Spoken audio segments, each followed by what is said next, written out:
वकील साहेब, गाडे प्रकरणात आपली भूमिका काय होती, त्याची रिअलिटी काय? या प्रकरणाची सत्यता अशी आहे, मागच्या वेळेस मुलाखत घेताना संबंधित जे काही पत्रकार होते वृत्तवाहिनीचे, त्यांनी मला प्रश्न विचारला की तुम्ही जमानत घेतली होती का? या प्रकरणाची सत्यता हीच आहे की मी जमानत घेतली होती, परंतु ती जमानत माझ्याकडे 6 महिन्यानंतर प्रकरण आल्यानंतर मी ती जमानत घेतली होती. पूर्वीचे दस्त आणि पूर्वीचे पुरावे हा त्यावेळेसचा मुद्दाच नव्हता. आता तुम्ही मला जे काही पुरावे आणि दस्त दाखवलेले आहेत, हे पुरावे आणि दस्त त्यावेळेस माझ्यासमोर ठेवण्यात आलेले नव्हते. आता हे जर दस्त आपण पाहिले, हा दस्तामध्ये संतोष मनोहर गाडे, अंकुश मनोहर गाडे आणि खाली स्वाक्षरी सर्वरी सावजी तुपकर यांचीच आहे. जर आपण प्रतिज्ञालेख पाहिला तर प्रतिज्ञालेख करताना सुद्धा स्वाक्षरी सर्वरी सावजी तुपकर यांचीच आहे, त्यांच्या नावाचा स्पष्ट उल्लेख आहे. त्यानंतर तुम्ही मला जो दुसरा दस्त दाखवला, हे तर झालं न्यायालयात दाखल केलेल्या प्रकरणाची माहिती, परंतु हा जो दुसरा दस्त आपण दाखवला की माननीय सर्वरी सावजी तुपकर मॅडम यांनी दिनांक 7 एप्रिल 2023 रोजीच्या पेपरमध्ये दैनिक सामनामध्ये संतोष मनोहर गाडे आणि अंकुश मनोहर गाडे यांची जाहीर पब्लिक नोटीस दिली होती आणि त्या नोटीसवर बाजूला खाली संतोष आणि अंकुश यांचं नाव आहे गाडे प्रकरणातील, आणि ॲडव्होकेट सर्वरी सावजी तुपकर यांचं सुद्धा स्पष्ट नावाचा उल्लेख आहे. या दस्तावरून मागच्या वेळेस मुलाखत देताना हे कागदपत्र माझ्यासमोर नव्हते. हे दस्त जर आपण पाहिले, हे कागदपत्र जर आपण पाहिले, तर या दस्तावरून असं दिसून येते की सुरुवातीच्या काळात सर्वरी सावजी तुपकर यांनी हे प्रकरण पाहिलं असावं. नंतर त्यांनी बरेच वकील बदलले आणि ते प्रकरण माझ्याकडे 6 महिन्यानंतर आलं आणि माझा संबंध फक्त जमानतीपुरताच होता आणि माझं मागचं बयान हे फक्त त्याच उद्देशाने होते. हे दस्त त्यावेळेस माझ्यासमोर नव्हते. हे दस्त पाहता सत्यता तुम्ही शोधून काढू शकता आणि त्यावेळेसची झालेली मुलाखत ही अर्धीच झालेली होती, हे मी स्पष्ट करू.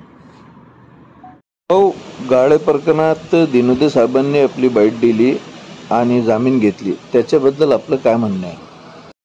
आता दिनोदे साहेबांनी पूर्णपणे बाईट दिली आणि ती बाईट मला वाटते आपल्याकडे आली असेल. त्यांनी स्पष्ट सांगितलं की ही केस त्याच बाईने लढली, त्याच बाईचे सगळे डॉक्युमेंट्स आहेत, त्याच बाईचं वकीलपत्र आहे, तिच्याकडनं केसचा निकाल लागू शकला नाही म्हणून ती दुसऱ्यांदा ती केस माझ्याकडे आली. आणि ते जे बोलतात की आमचा या प्रकाराशी काही संबंध नाही, ही जी नोटीस आहे ती सामना पेपरची आहे. या नोटीसमध्ये त्या दोन्ही गाडे परिवाराला नादार म्हणजे दिवाळखोर घोषित करण्याकरता जे वकीलपत्र आणि कोर्टात केस दाखल केली ती सर्वरी सावजीने केलेली आहे. हे त्याचा प्रूफ आहे आणि हा प्रूफ कोर्टात ज्यावेळेला म्हणजे पेपरवर ज्यावेळेस घेतात त्यावेळेला वकिलाची सही असल्याशिवाय घेत नाही. या जाहिरातनुसार त्यांनी स्वतः वकीलपत्र घेतलं, म्हणजे जे लोक 300 शेतकऱ्यांचा सोयाबीनचा पैसा लुबाडणाऱ्याला 2-2 दिवस घरात ठेवतात, त्याची जमानत घ्यायसाठी प्रयत्न करतात आणि त्याच्याकडे मांडवली करून घेतात.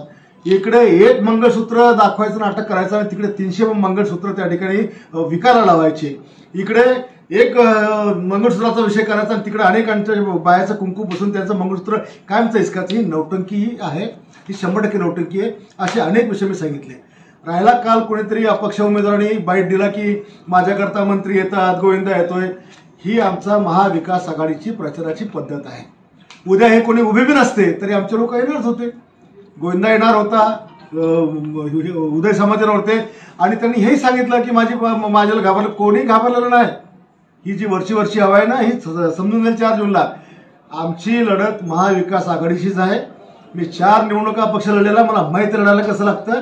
त्याच्यामुळे अपक्ष हे 4 आणि 5 नंबरला जातील आणि प्रतापरावचाच विजय या ठिकाणी होईल. शेवटी लोकांना देश महत्वाचा आहे, लोकांना देशाकरता हे मतदान करायचं आहे. त्याच्यामुळे कोणी वैयक्तिक एकटा माणूस कधी कोणत्याच क्षेत्रामध्ये सेंट्रल गव्हर्नमेंट असो राज्यामध्ये असो एकटा काम करू शकत नाही. लोक सुज्ञ आहेत आणि त्यामुळे प्रतापराव निवडून येतील. कोणी किती खोटा गप्पा मारल्या अपक्ष लोकांनी तरी हा विजय आमचा होणार आहे. रविकांत तुपकर म्हणतात की यांच्या पायाखालची वळू सरकली माझ्यामुळे. आमच्या कोणाच्या किंवा प्रतापरावच्या पायाखालची वाळू सरकेल नाही आहे. ते 10-15 निवडणुका लढले, जिंकले. यांची पहिलीच निवडणूक आहे. त्याच्यामुळे हे स्वतःला वाटून आमचा स्पर्धक समजतात. आम्ही यांना स्पर्धक समजत नाही. आमची लढाई महाविकास आघाडीशी आहे. 3 नंबरला वंचित बहुजन आघाडी राहील आणि 1 नंबरला प्रतापराव राहतील.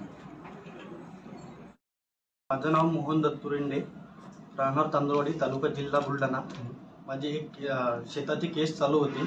मी रविकांत तुपकर साहेबांकडे गेलो. त्यांनी त्यांच्या मिसेसला बोलवलं, ॲडव्होकेट शर्वरी ताईंना. त्यांना हे सांगितलं, माझी केस त्यांच्याकडे मी दाखल केली. त्यांनी ते सांगितलं त्यांना. त्यांनी माझी केस घेतली आणि 6 महिने त्यांनी केसच नाही खेळली. समोरच्या पार्टीकडून काहीतरी त्यांनी हे केलं, पैसे घेतले आणि माझा केसच नाही खेळली. त्याच्यानंतर मला 6 महिन्यानंतर पांडेमामार्फत कळालं की माझं फेरफार रद्द झाला आहे. त्यांनी मला सांगितलं की 19 तारखेच्या आत तुम्ही दाखल करा, केस अपील करा. मी ती केली, पण आचारसंहिता लागली, त्याच्यामुळं मला केसची तारीख 11 तारीख भेटली, 11/6 तारीख. किती एकर जमीन गेली? माझी 9 एकर जमीन गेली आहे. मी आता काय करावं? हे एका शेतकऱ्याला नाही देऊ शकत, नाही तर 100 शेतकऱ्यांना काय देणार आहे? माझ्यावर आज फाशी घ्यायची पाळी आली आहे.